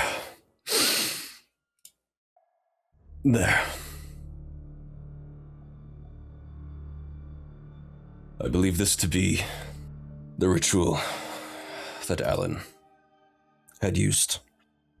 I'm afraid that I cannot be of any more help. I could feel myself slipping away. You will need to modify this ritual to banish, but from what I've written here, it should be just a matter of switching a few words. Do you know anyone who can speak Latin? Yes, we have one companion that can. Good. With his help, you should have all you need. Now, I must rest, but please open the door. Open the door. He gets up and puts that book away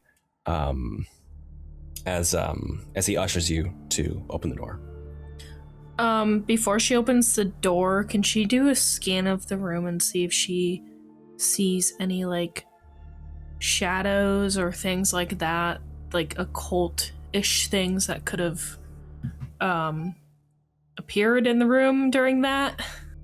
Yeah, you can absolutely scan. I would be a spot hidden, or can I do it as an occult? I would say that's a cult. Okay.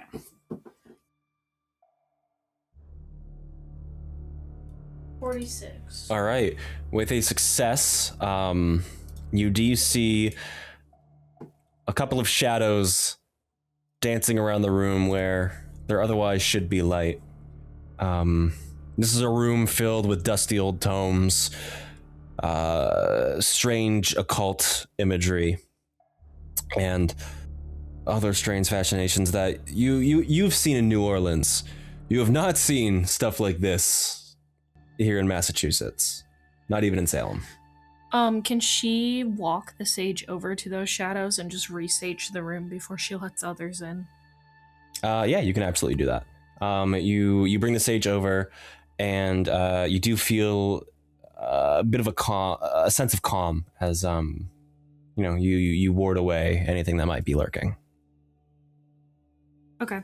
She hands the. I'm assuming he went to go sit down, right? Yes, he's still currently in the back. Oh, okay. She puts his tea at his desk, so when he comes and sits down, he can drink it because she can assume he probably needs it, and then goes and opens the door. Okay. Do you grab your necklace at any point during this? For this part, no. She's just focused on saging and like cleaning the room of any entities. Okay. Okay. All right. So you open the door with the room newly cleansed, and you allow the others inside. I think we found the ritual and what we need to do to a degree. We have what Merryweather did, but we need to figure out now how to fix it. But we know what he did to summon whatever this is. Well, that's part of the puzzle then. And Dr. Armitage comes back in. He says, "So, this is my understanding. The ritual used can be reversed in much of the same manner that the creature was brought into this world. However, the exact incantations must be changed about. As I understand it, the ritual takes at least 1 hour to perform and must be started at midnight. So if this is Ross's Corners, it's 6 o'clock now. You still have another hour before sunset. So prepare while you can. Now, while these incantations are read, another person must draw that pentagram on the floor, while another burns a, well, it lists a selection of powders. I don't suppose you would have found anything like that while searching the room, did you? We found 2, but they're with the doctor. He's running some tests. Let me see. Is there any... Do you have any inkling of what they might be? Any names? The journal, it had a name, the Dust of... I pull out the journal and start rifling through it. The Dust of... Ibn Ghazi? Ibn Ghazi. Of course. There was an incident not too long ago with a man, well, a boy, really from Dunwich, who we employed the use of the powder of Ibn Ghazi to help illuminate the horror that was lurking there. It's we had used it to reveal an invisible creature, so I can only assume that if that powder was stored there, then that creature, which you're trying to now dispel, must also share that same trait of invisibility. Go now. Unless you have anything else to ask me, you're running out of time. Go get the doctor. Go modify the text and stop the monster. Thank you, Doctor. Yes, of course.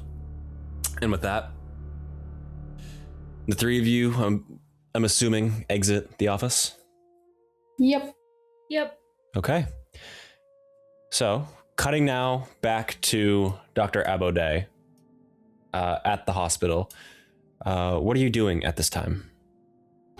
Okay, so as Frank and I have cleaned, Carlton has developed a theory on what could be going on. He doesn't have all the answers, but he believes he might know.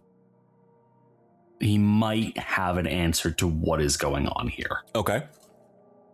And this is a theory he would like to share with the rest of the class, because I physically wrote it this entire time, and I did quite a bit of research, and it is like 2 paragraphs long. Okay, so can we say that you reconvene with the rest of the group outside? Absolutely, assuming Frank and I would have done our absolute best to clean that place up and leave it better than how we found it. Okay, yeah. So you guys, you finish up, make your way out, say goodbye to everybody, and I would say your guys' sort of safe space base type deal is the taxi. So I'm assuming y'all are just gonna pile into the taxi. Yep. Yeah, probably. All right. So, do our two parties, how do you guys share all the information you've gathered with each other? Would you say, other party members, that it is visible on your faces that you have learned something of value? Yes. I would say Deandra looks fucking drained. Okay, you seem to have learned information. And judging by your faces, you all seem quite convinced of this information. I am assuming that it is of supernatural leaning. Yes, and I genuinely don't have the energy right now to explain it. So how about you go first? That is okay. Once again, I am coming to you with an open mind. I would hope that you would come to me with the same open mind. No, I understand. So, I mean, I am physically exhausted. I understand. I do understand. And I want you to know that this is I am putting this as best I can to try to emphasize that what I am saying, the theory I am putting first, is my best effort at a solution that could possibly be explained by medicine, by science. And I mean no disrespect to you with this, okay? There have been plenty of times where I have actively meant disrespect. This is not one of them. Okay? To make sure we are on the same page. She looks so tired and nods. Everyone in the taxi just looks like they've been through hell, and they're like, fine. Whatever anyone says at this point, fine. So, some context. My analysis of these powders. This darker powder it appears to be copper oxide and sulfur.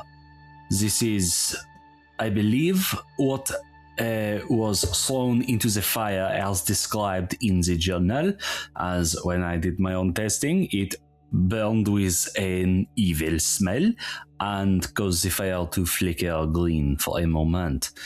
So I believe this is what was thrown on the fire. The silver powder on the other hand, I do not know what it is. It exhibits properties that I am not familiar with. It appears to actively be repelled by inorganic materials, such as the copper powder and rubbing alcohol, but it appears to cling to biological materials such as blood and mold. So to me, it leads as well as it also bonded a bit to my skin back at the farmhouse. So that leads me to believe that it in some way bonds to biological material. Now this, again, I do not know what this is, but that is my scientific reading of it. So, my theory is that what Meriwether was experiencing with his death was likely completely disconnected from whatever happened in that house. It is some sort of illness, most likely some sort of failing in his liver or something, I do not know. But what I believe happened in that house, the copper oxide was burnt. There is a possibility, no matter how unlikely, that due to the prolonged duration of the ritual that was described in the journal, the exposure to this copper, both in the air and possibly in physical contact, could have caused a copper toxicity, is something that is only really been documented in the past few years or so. So I do not know a lot about it, but what I do know is that it can cause hallucinations. My theory is that perhaps whatever this silvery substance is, as it was described having been thrown into this ritual site, it is possible that when it became airborne, it was inhaled by Meriwether and the others, at which point it could have bonded with the brain through the blood or somehow. Perhaps this either caused or simply intensified the hallucinations caused by the copper toxicity that could have caused what they claim to have seen, and may have led to whatever incident led to the deaths of Robert and permanent madness of Harold, leading to his demise following after that. Marian Allen, I don't think there was anything supernatural with that. He just talked to the wrong people in the wrong area and got killed for money. I then believe that when the home was abandoned, it would have become a shelter, as we saw with Red Jake, that was his name, I believe. It became a shelter for the less fortunate. It is very possible that one or more of these people over the past few decades may have discovered these powders in the basement, or perhaps even remnants of the ritual somewhere else in the house. This person that is currently in the attic, they may have already had some sort of a condition, such as clinical lycanthropy, brewing in their mind. And it is possible that the copper toxicity hallucinations and the silver powder, or just the silver powder, whatever it is, could have bonded to this person's brain, intensifying to these delusions of being a werewolf, and could have led to the behavior described by Jake. So perhaps believing himself to be an animal of sorts, he could have attacked the raccoon and this woman with his teeth and lengthened nails sharpened to claws. Again, is unlikely, but is a possibility I've come with. Possibly the taking of the heart in specific implies that he believes consuming it could sustain him or cure his condition or something.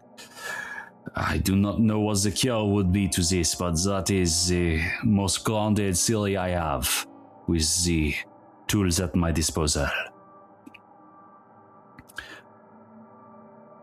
And I am guessing by the look on your faces that it does not mesh at all with what you have found. You speak Latin, Doctor? We... Andito vel. All right. Do you hand over the text? I don't think that I have it. I think that Deandra has it. Deandra, before handing it over, says to Dr. Abode, your theory is not bad. Let me start by saying that. It is not bad. I certainly think maybe parts of that could have contributed. You don't have to lie. You can just... No, I'm not lying, because those powders were used in this ritual. How's your mental state right now? How are you doing? Are you fatigued? Are you feeling okay? Where are you at? I mean, I could always use a nap, but I don't think I have time for that. Why? So what I'm about to show you, actually, could everyone else get out of the car again? Can we do that again? We don't need everyone taking mental damage except for, I guess, me and Abode here. Yeah, we can get out of the car. Yeah, we can orally tell you what it says after, but we don't need more people. Yeah, you guys don't need to feel it. Yet. Okay. When everybody is out of the car, she pulls out her sage again. She rolls down the window with the crank and is like, Doris, can I have the light? Oh, yeah, I give her the light. I thought that you were rolling it down so that you didn't, get smoke inhalation, and I was like, this feels like a really roundabout way to do nothing because we're all next to the open car window. No. She cranks it back up and lights the sage and is like, okay, I'm not trying to kill us here, so read fast, but okay. Yeah, and hands him the papers with the shaky ass drawing she did and the Latin that was transcribed. Okay. Okay.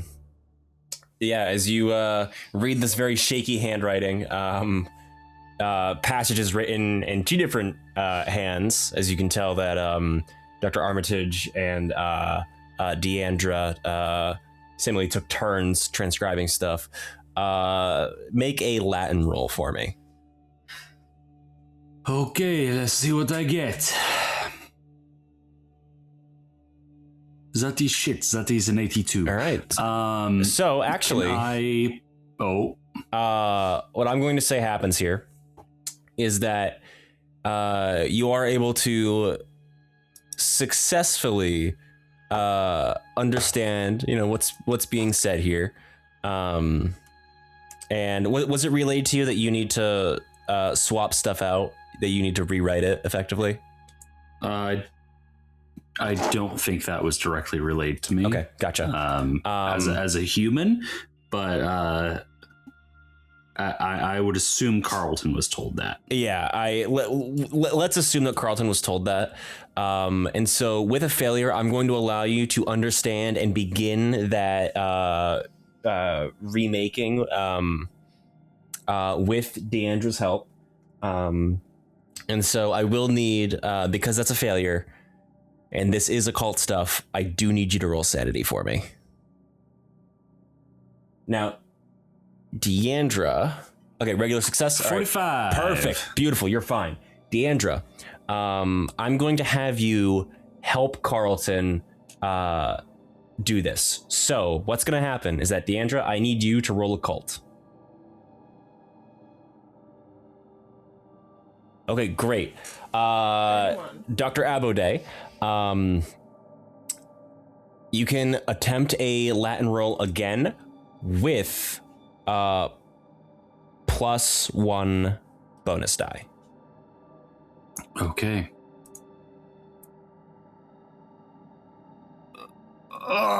44. All right. Can I push my luck? How are you attempting to do that? I would say that I focus in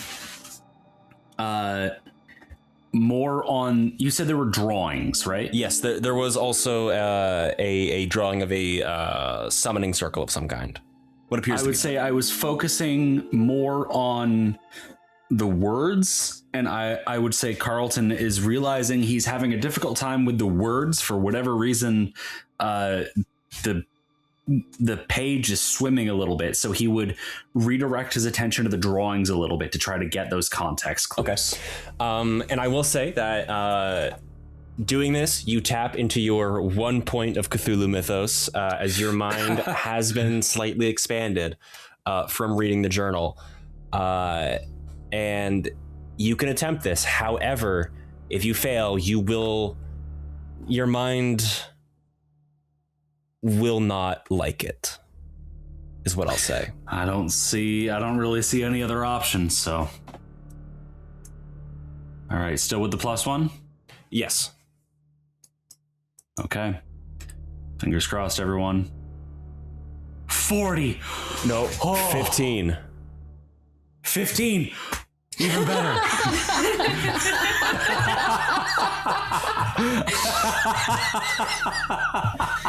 The palpable relief in his voice I at can 40, feel that. as we can all see that it's actually 15 and it's even better.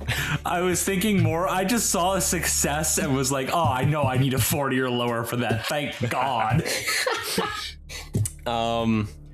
Yeah, so you focus your mind on, you said you were focusing on the drawings this time around?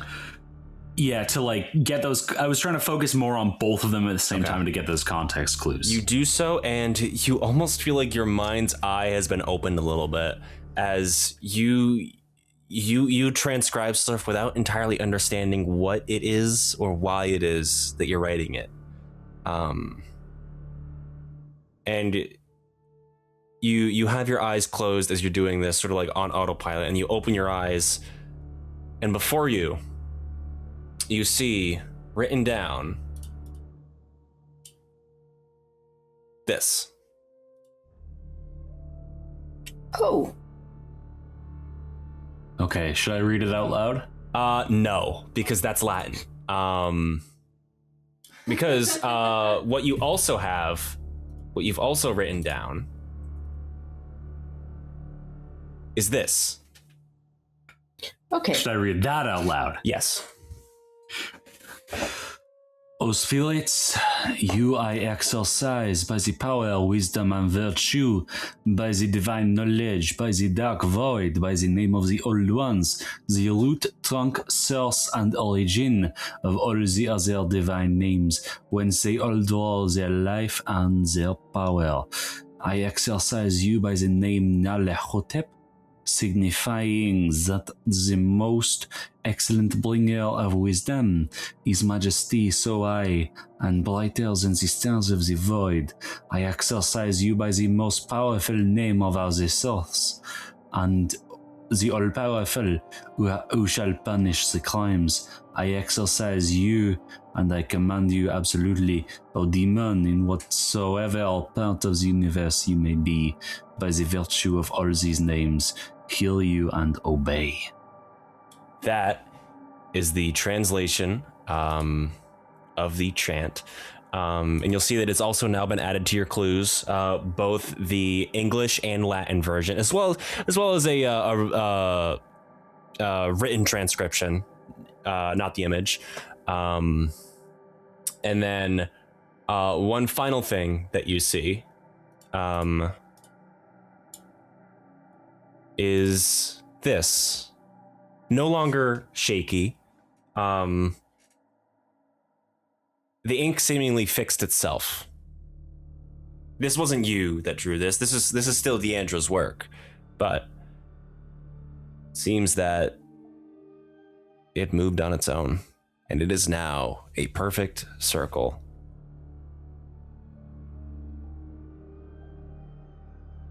Carlton is going to look at Deandra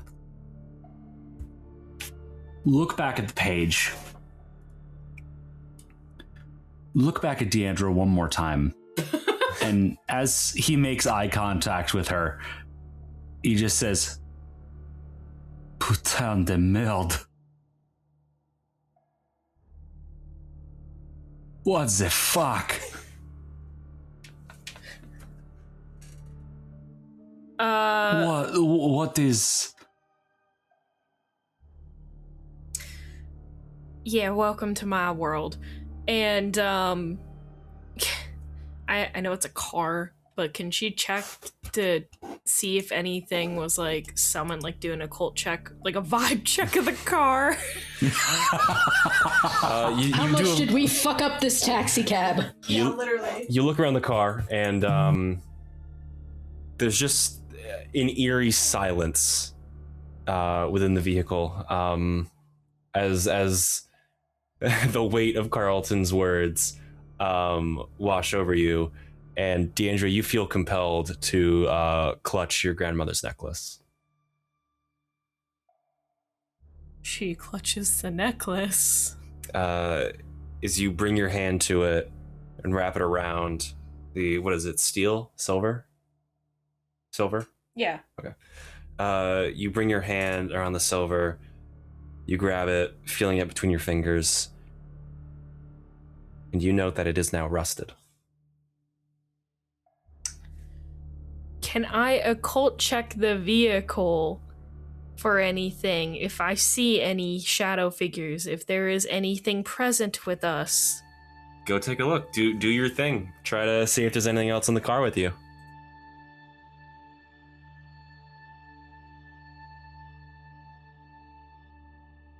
Fuck. You look around the car, the smoke still filling up the room, the vehicle, because your sage is still burning. The windows are still up, and you don't feel any other presences.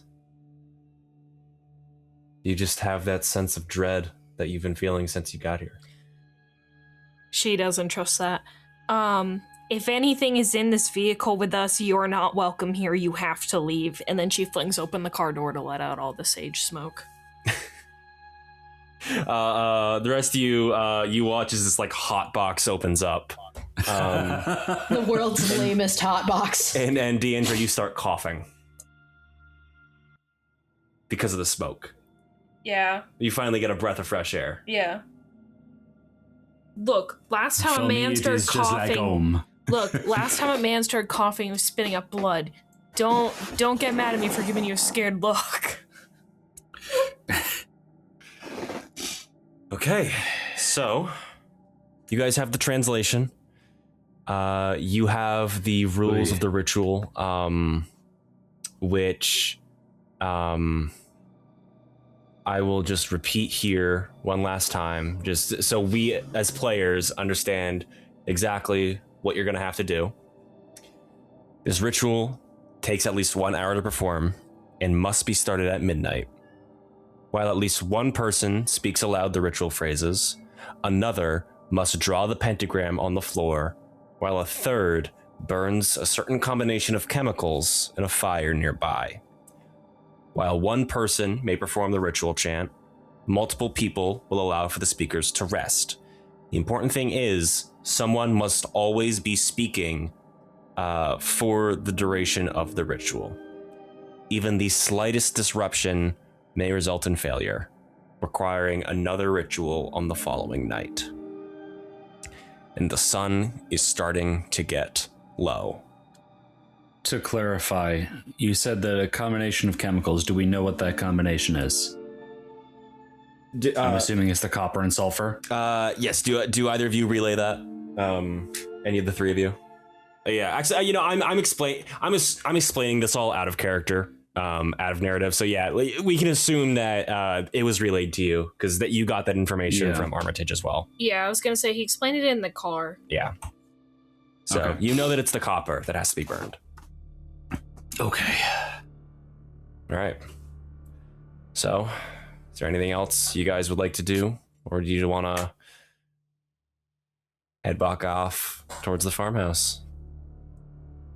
When Deandra flings open the door and lets the smoke out and everything, she tells the others, after he read that chant, my drawing turned perfect. It moved on its own. Abuday even saw it and is shell-shocked. And on top of that, my necklace is now rusted. Just to let you guys know, I feel that may be important. Whoa. Well, I think we're in for an interesting night. All right, so you let the car air out. I'm assuming you guys get back in. Yeah. Carlton never left. He's just been sitting there, just staring at the paper. Oh, I bet. Just like mumbling to himself, like the various possible answers he could have of how he managed to get this level of copper toxicity this fast. All right, well, Frank puts it in drive, and you guys start making your way back towards Ross's Corners. And as the smoke from the exhaust fills the air, and the sun begins to set on Massachusetts, that is where we will end tonight's session. Hooey! Spoopy. That was a good one. We want to give a special shout out to our first member on Buy Me a Coffee, Jane Meyer. Thank you so much for your support, Jane.